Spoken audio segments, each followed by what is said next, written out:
The atmosphere of Novalis 7 burned. Commander Lysithea Calyx watched from the bridge of the refugee vessel Enduring Spirit as the Vrexian warships methodically reduced humanity's most distant colony to ash.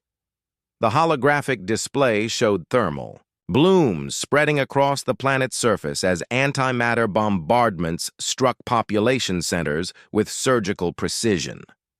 Tactical analysis confirms total planetary bombardment, Commander, reported Lieutenant Oren Nassar, his voice barely a whisper. Civilian casualties estimated at 98%. Lysithea's fingers dug into the armrests of her command chair. 2 million colonists, farmers, teachers, children. The Vrexians hadn't even bothered with a declaration of war. They're jamming all quantum communications, said Communications Officer Dia Ven. We can't reach Earth Alliance Command. The Enduring Spirit carried only 800 survivors, those fortunate enough to be aboard orbital platforms when the attack began. Most had watched their families die on the surveillance feeds before escaping. The Vrexian flagship is hailing us, Dia announced, surprise evident in her voice. A reptilian face materialized on the main view screen. Admiral Kreth Zulvarax of the Vrexian hegemony regarded the humans with vertical pupilled eyes that betrayed no emotion. Your intrusion into hegemony space ends today, the alien stated without preamble. This system was claimed by the Vrexian people 600 cycles ago. Your presence is unauthorized. Lysithea rose from her chair. Novalis 7 was uninhabited when we arrived 15 years ago. There were no markers, no beacons. Ignorance does not absolve trespass, Zulvarax interrupted. The punishment has been administered. This encounter is being recorded for your species' archives. Let the fate of Novalis 7 serve as warning. The stars belong to their first claimants. Return to your homeworld and remain there. The transmission cut off abruptly. They're powering weapons, Nassar reported tensely. Lysithea made her decision instantly. Emergency jump! Get us out of here, now! The Enduring Spirit vanished into FTL as the first Vrexian energy beams sliced through the space it had occupied. No. The following weeks, as the refugee ship limped toward Earth, Lysithea reviewed the historical archives. The Vrexians had indeed sent automated probes to catalog star systems centuries before humans achieved spaceflight. But they'd never physically visited Novalis, never developed it, never marked it with anything detectable by human scanners. And, for this technicality, they'd murdered 2 million people. When the Enduring Spirit finally reached Earth, the recordings spread like wildfire. The orbital defense platforms around humanity's homeworld were placed on high alert. Emergency sessions convened at the Alliance Parliament in Geneva.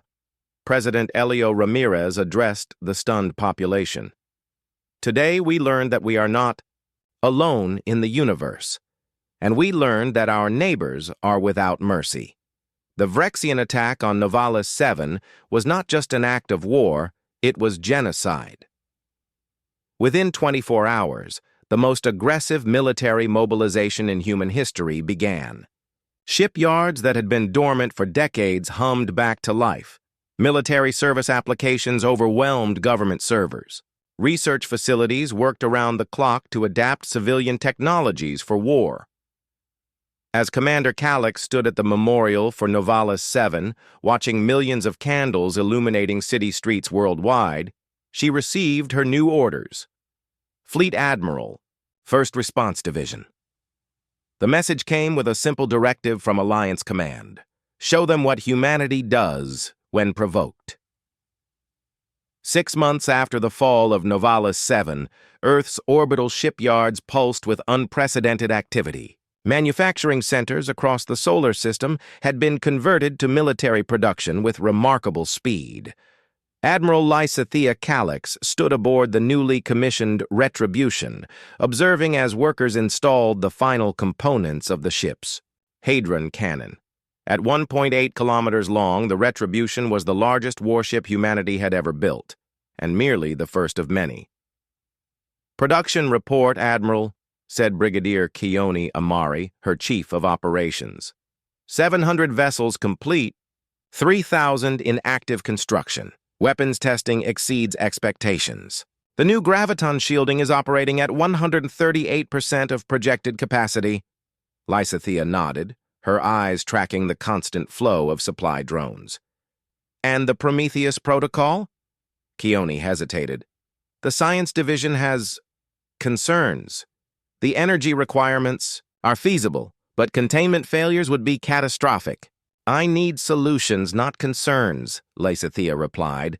"The Vrexians have a 500-year technological head start. We need every advantage." "Understood, Admiral."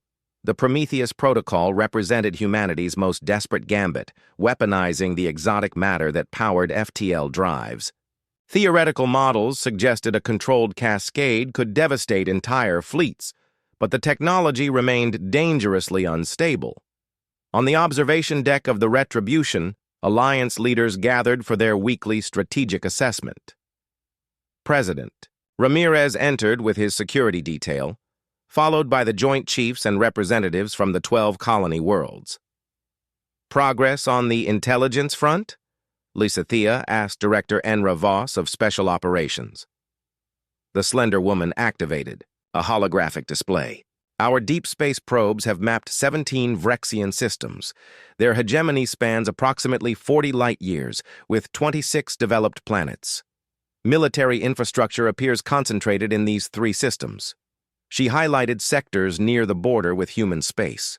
"And here," Enra continued, pointing to a pulsing red node, "is what we believe to be their homeworld, Vrex Prime.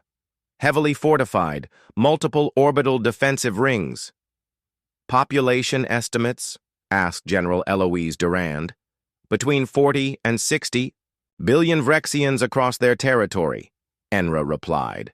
"Their society appears rigidly hierarchical, with a warrior caste controlling government and military functions." President Ramirez studied the map. "Do they know we're coming?" "Intelligence suggests they expect a diplomatic envoy, not a military response," Enra said. "Their historical encounters with other species have followed a pattern: demonstration of force, followed by submission of the weaker party. They fundamentally misunderstand human psychology," Lysithea observed. "We don't submit when threatened. We escalate." President Ramirez turned to the Admiral. "What's your assessment of our readiness?" Lysithea straightened. "Our technological gap is narrowing daily. We've reverse-engineered several key Vrexian systems from the Nivalis 7 recordings. But our greatest advantage is psychological. They don't expect resistance. Timeline? 3 more months. We'll have nearly 3,000 warships ready, with another 4,000 completing within 6 months after launch. The early waves will secure forward positions and establish supply lines while the remaining forces come online." The president nodded gravely. 7,000 ships, the greatest fleet ever assembled by humanity. And still, we risk everything. "With respect, Mr. President," Lysithea said, "they risked everything when they murdered 2 million colonists. They simply didn't know it." As the meeting concluded, Lysithea returned to the viewport. Below, Earth's blue expanse rotated serenely, ignorant of the warships taking shape in orbit. For millennia, humans had fought each other over territory, resources, and ideology. Now, for the first time, they were absolutely united. In weapons development labs across the solar system, scientists perfected new horrors.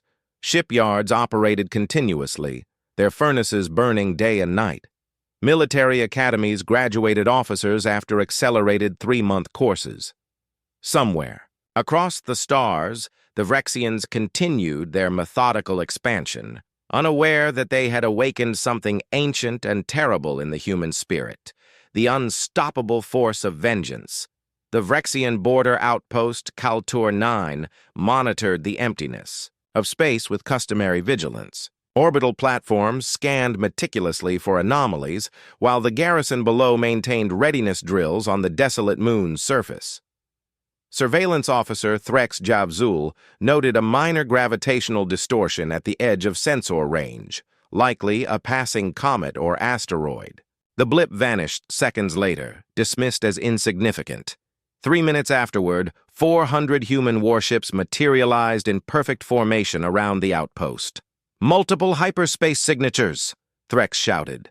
But the warning came too late. The first volley from the human fleet reduced Kaltor 9's orbital defenses to superheated plasma before the Vrexian commanders could even order shields raised.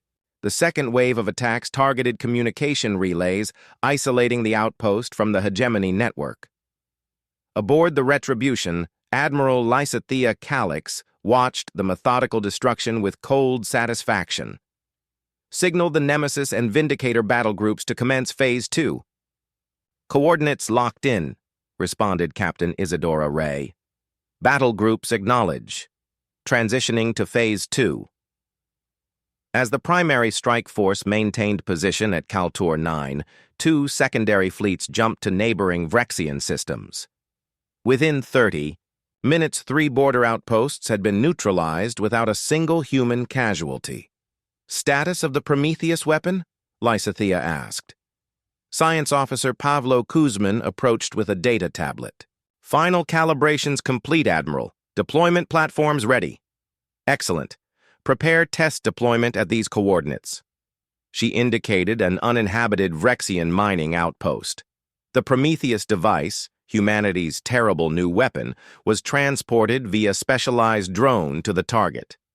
When detonated, it created a localized disruption in space-time that crushed everything within its radius, as if caught in the event horizon of a black hole.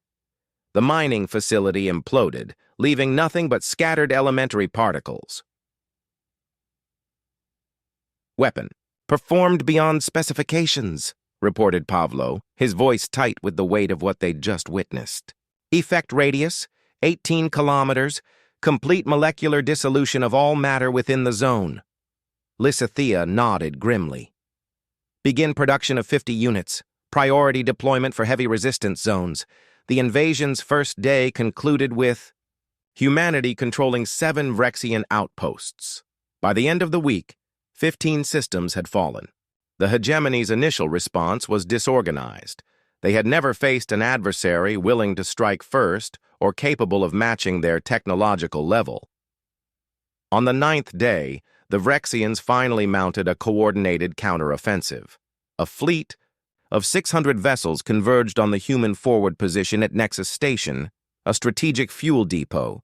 Commander Esteban Vega of the destroyer Indomitable dispatched an urgent communication. "Massive Vrexian response fleet detected. Request immediate reinforcement." Lysithea studied the tactical display. "This is what we've been waiting for. Execute Operation Anvil." As the Vrexian armada approached Nexus Station, they found only a token human defense force, seemingly abandoned by their fleet. The Vrexian commander, Supreme General Drex Vultharex, ordered an aggressive pursuit of the retreating human vessels. His final transmission to Hegemony Command captured the moment he realized his error. "It's a trap. They're behind." The message terminated as 500 human warships dropped out of hyperspace behind the Vrexian formation. Caught between the hammer of the main fleet and the anvil of the defense force, the Vrexian vessels were systematically destroyed over the next 6 hours. When the battle ended, 487 Vrexian ships had been destroyed. Human losses numbered 39 vessels. At Hegemony Command, panic spread for the first time in centuries. Their military doctrine, predicated on overwhelming force and technological superiority, had failed catastrophically against this new enemy. High Command convened an emergency session as reports flooded in from across their territory. Humans were advancing on all fronts, their tactics unpredictable, their weapons devastating. Species that had submitted to Vrexian dominance for generations watched in stunned disbelief. And aboard the Retribution, Admiral Lysithea Calix plotted the next phase of humanity's terrible vengeance. 3 months into the war, the strategic landscape had shifted dramatically. Humanity's multi-pronged offensive had secured nearly a third of Vrexian territory. Supply lines stretched across dozens of light years, supported by newly established forward bases. Admiral Lysithea Calix stood before the holographic war table aboard the Retribution, evaluating the latest intelligence. Fatigue lined her face. She had slept barely 4 hours in the past 3 days. The Vrexians are consolidating their forces around these 3 core systems, she noted, indicating clusters of red indicators. They're abandoning outlying territories to strengthen their defensive perimeter. Fleet Commander Ryota Okada nodded. Our intelligence suggests they're converting civilian vessels to military purposes. Their shipyards are operating at maximum capacity. They're learning, Lysithea observed, adapting to our tactics. The initial human advance had been meteoric, fueled by surprise and technological innovations the Vrexians hadn't anticipated. But the enemy was resilient. Recent engagements had grown increasingly costly as Vrexian commanders developed countermeasures against human attack patterns. Casualties from the Centauri campaign? Lysithea asked. 17 vessels lost, 38. Severely damaged, reported Commander Okada. The Vrexians deployed a new type of gravimetric mine. We've adjusted our sweep protocols, but it caught us unprepared. Lysithea nodded grimly. The human death toll had reached 18,000, a fraction of Novalis 7's losses, but each name weighed on her conscience. The Prometheus weapons? She asked.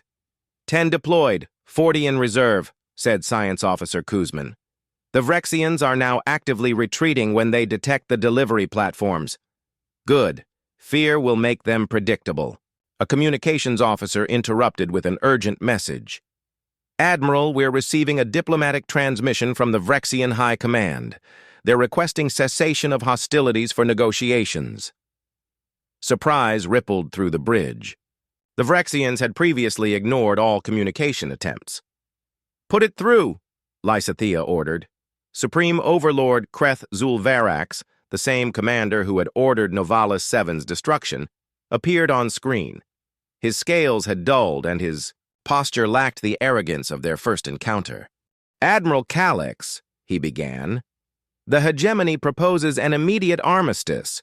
We are prepared to recognize all human colonial claims and establish formal diplomatic relations. Lysithea's expression remained impassive. Interesting proposal, Overlord. Your previous communication stated the stars belong to their first claimants. Has that position changed? We acknowledge that different interpretations of stellar sovereignty may exist, Zulvarax responded cautiously. And the 2 million colonists on Novalis 7? The Vrexian hesitated. Regrettable casualties of a jurisdictional misunderstanding. The bridge fell silent. Lysithea's voice, when she finally spoke, was dangerously soft. A misunderstanding, she repeated. Let me be clear, Overlord. We are not fighting for territorial recognition or diplomatic relations. We are fighting because you massacred innocent civilians without warning. Your offer falls catastrophically short of addressing that. Crime. What does humanity want? Zulvarax demanded, frustration breaking through his diplomatic veneer. Justice, Lysithea answered simply. The complete surrender of all Vrexian military forces, the dismantling of your government, trial of all officials involved in the Novalis 7. Attack! Impossible demands! You would destroy a civilization 5,000 years old? You chose destruction when you fired on our colony, Lysithea replied. End transmission. The screen went dark. Strategic advisor Meilin Zhao approached hesitantly. Admiral, perhaps we should consider their offer. This war has already cost. They're not negotiating in good faith, Lysithea interrupted. Intelligence reports confirm they're developing a superweapon in the Tharsis system. This is a delaying tactic. She turned to the assembled command staff. Prepare all battle groups for Phase 4 operations. We advance on Vrex Prime in 72 hours. As officers dispersed to execute her orders, Admiral Calix remained at the war table studying the Vrexian homeworld's defenses. The coming battle would be the most brutal yet, but also, perhaps, the last. Across human-controlled space, the Great Armada prepared for the final push. 7,000 ships, humanity's judgment made manifest. The space surrounding Vrex Prime blazed with weapons fire as humanity's armada engaged the hegemony's last defensive line. 3,000 human warships against the combined remnants of the Vrexian fleet, nearly 5,000 vessels of varying sizes and capabilities. Aboard the Retribution, Admiral Lysithea Calix directed the most complex military operation in human history. Battle Group Epsilon, reinforce the Northern Hemisphere approach, she ordered. Draw their dreadnoughts away from the orbital platforms. Tactical displays showed human forces executing a multi-layered assault, while the main fleet engaged the Vrexian Navy directly. Specialized strike teams targeted defensive installations and command centers on the 7 moons of Vrex Prime. Vrexian superlaser installation powering up on Theris Moon, reported Lieutenant Commander Nassar urgently. Deploy countermeasures, Lysithea responded immediately. Launch Prometheus platform. A sleek drone accelerated toward the moon, carrying humanity's most terrible weapon. The Vrexians, recognizing the threat, diverted all available firepower to intercept it. Their desperation was evident. They had witnessed the Prometheus effect on their outposts. The drone evaded most interceptors but sustained critical damage just before reaching its target. It detonated prematurely, creating a space-time disruption at half the intended strength. The superlaser facility partially collapsed, rendered inoperable but not completely destroyed. Prometheus effect diminished but objective achieved, reported Science Officer Kuzman. Weapon neutralized. 3 days into the battle for Vrex Prime, both sides had sustained severe losses. 400 human ships had been destroyed, with another 600 damaged. Vrexian casualties were higher, nearly 2,000 vessels eliminated, but they continued fighting with fanatic determination to protect their homeworld. Admiral, Communications Officer Venn called out, we're receiving an unusual transmission from the surface. It's not coming from military channels. Source? Lysithea asked. It appears to be from a civilian center, Venn replied. Specifically, their equivalent of a scientific academy. Put it through. Monitor for deception. The view screen resolved to show an elderly Vrexian with pale green scales. Unlike the military caste, he wore simple robes without insignia. I am Elder Scientist. Zeth Malzariv, he began. I speak without authorization from the Hegemony Council. Please, there must be an end to this destruction. Lysithea studied him carefully. We offered terms. Your leaders refused. The Council does not represent all Vrexians, Malzoriv responded, urgently. Many of us oppose the attack on your colony. Our society has been dominated by the warrior caste for millennia, but there are factions working for change. Why should I believe you?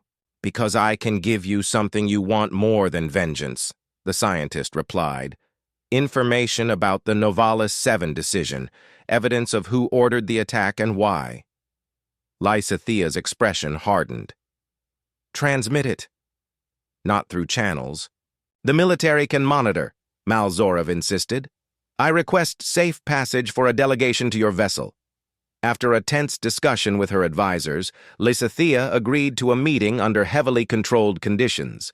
6 hours later, 3 Vrexian scientists were escorted to the Retribution's conference room. The evidence they brought was damning. Internal communications revealed that a faction within the Hegemony Council had ordered Novalis 7's destruction not because of territorial claims, but to test human military response capabilities. They had deliberately provoked humanity, expecting either submission or a limited counterattack they could study and defeat. The Council believed humans would be like the other species they've dominated, Malzorov explained. They didn't understand what they were provoking. And now, Lysithea asked, the warrior caste still controls our defenses, but their authority is crumbling. Civilian protests have erupted across 17 worlds. This war has broken millennia of unquestioned military rule. Lysithea considered this information carefully. What are you proposing? Help us overthrow the council, Malzorev said simply. Target their command bunkers specifically. Our resistance movement can establish a provisional government willing to accept your terms. It was a dangerous gambit, possibly another trap. But intelligence analysis supported the Vrexians' claims. Throughout occupied territories, civilian Vrexians had been surprisingly cooperative with human administrators. Lysithea made her decision. Provide the coordinates. You have 12 hours to evacuate your people from those areas. The final phase of the Battle of Rex Prime focused exclusively on military targets identified by the Resistance. Precision strikes eliminated the hegemony's leadership while deliberately avoiding civilian centers. When the battle ended, the Hegemony Council was gone, and a provisional civilian government sued for peace. Human losses were severe, nearly 1,200 ships destroyed in the final assault. But as the smoke cleared from Vrex Prime's ravaged orbital defenses, the impossible had been achieved. Victory. 1 year after the fall of the Vrexian hegemony, Admiral Lysithea Calix stood on the observation deck of the Memorial Station, orbiting where Novalis 7 once thrived. The space that had witnessed humanity's greatest tragedy now hosted a monument to its lost colonists, and perhaps to a pivotal moment in interstellar history. Behind her, footsteps announced an approaching visitor. She turned to find Elder Malzorev, now Chancellor of the Vrexian Provisional Republic. Chancellor, she acknowledged with a formal nod. I appreciate you making the journey. It was necessary, the Vrexian replied solemnly. One cannot build a future without confronting the past. They stood in silence, observing the holographic displays showing names and images of Novalis 7's victims. 2 million souls memorialized, in light. The reparation fleets have completed their work in the Centauri sectors, Malzorev said eventually. The devastated colonies there have been rebuilt according to human specifications. Lysithea nodded. The peace agreement had been harsh but not vindictive, focused on justice rather than continued punishment. Vrexian society was undergoing dramatic restructuring, with the warrior caste's power permanently broken and civilian government established across their former empire. And the war crimes tribunals? She asked. Proceeding as scheduled, the Chancellor confirmed. 17 former council members have been sentenced. Admiral Zul Varax awaits final judgment next month. A small diplomatic delegation approached. Representatives from both species working on the newly formed Interstellar Cooperative. Among them walked President Ramirez and several officers who had served during the conflict. The Joint Scientific Commission has approved the terraforming proposal, announced Dr. Imani Okafor, Earth's chief xenobiologist. A new planet will be established here within a decade, open to settlement by both species. New Novalis, Lysithea, murmured. A fitting memorial, Malzorev agreed, and perhaps a symbol of what can emerge from even the darkest chapters. President Ramirez joined them at the viewport. The defense pact with the Alteran Collective was ratified this morning. With their technology and our military experience, we've established a security framework covering 38 star systems. The war had brought unexpected consequences. 3 previously unknown species had established contact after witnessing humanity's victory, seeking alliances and trade agreements. The galaxy was revealing itself to be far more populated than humans had imagined. We've received reports from the deep space expeditions, Ramirez continued. There are indications of another expansionist empire beyond the Perseus Arm, more aggressive than the Vrexians ever were. Then we have much work to do, Lysithea responded. As the delegation moved toward the conference room, Admiral Calix lingered for a final moment at the memorial. Her thoughts drifted to those first terrible hours aboard the Enduring Spirit, watching Novalis burn. The rage that had fueled her through the war had not disappeared, but it had transformed into something more constructive, determination to ensure such a tragedy never repeated. Humanity had demonstrated its capacity for terrible vengeance, but also for justice tempered with mercy. 7,000 ships had delivered retribution, but they had also, unexpectedly, delivered liberation to billions of Rexians living under authoritarian rule. In the void where a colony once thrived, the foundation for something new was taking shape. Not just a memorial, but a beginning. "Admiral," called Captain Ray from the corridor, "they're waiting for your address." Lysithea nodded and turned from the viewport. History would remember the Vrexian War as humanity's bloody entrance onto the galactic stage. But perhaps it would also mark the moment when two ancient enemies discovered a better path forward. As she walked toward the conference room where representatives of a dozen worlds awaited, Admiral Lysithea Calix carried with her the weight of 2 million lost lives and the responsibility for billions more whose futures now depended on what humanity would become among the stars. The lesson of Novalis 7 would echo across generations. Humanity would stand its ground, defend its own, and answer aggression with overwhelming force. But the aftermath had revealed something equally important, that even in the crucible of righteous fury, humans could find the wisdom to forge peace from the ashes of war. 7,000 ships had been humanity's answer to destruction. Now, the harder work of building something worthy of that sacrifice had begun.